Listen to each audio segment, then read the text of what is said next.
అందరికీ నమస్కారం. ఈరోజు మన ఛానల్లో పూరీల్లోకి ఎంతో రుచిగా, కమ్మగా ఉండే బొంబాయి చట్నీ ఎలా చేయాలో, దీనికోసం 2 మీడియం సైజు ఉల్లిపాయలు, 2 పచ్చిమిర్చి సన్నగా తరుక్కుని సిద్ధం చేసుకోవాలి. అలాగే 2 బంగాళదుంపలని ముందుగానే శుభ్రంగా ఉడకబెట్టుకుని ఉంచుకోవాలి. ఇప్పుడు బాండీలో కొద్దిగా నూనె వేసి, తాలింపు గింజలు, ఎండుమిర్చి, కరివేపాకు వేసి ఆ తర్వాత తరిగిన ఉల్లిపాయలు, పచ్చిమిర్చి ముక్కలు పసుపు వేసి దోరగా వేపుకోవాలి. ఒక గిన్నెలో శనగపిండి తీసుకుని నీళ్లు పోసి ఉండలు లేకుండా జారగా కలుపుకోవాలి.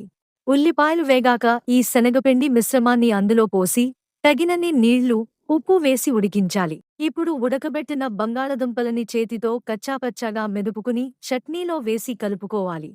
చివరగా కొద్దిగా కొత్తిమీర, కస్తూరి మేతి చల్లుకుని 2 నిమిషాలు మగ్గనిస్తే బొంబాయి చట్నీ సిద్ధం. ఈ వీడియో మీకు నచ్చితే లైక్ చేయండి, షేర్ చేయండి. మన ఛానల్ని సబ్స్క్రైబ్ చేయడం మర్చిపోకండి.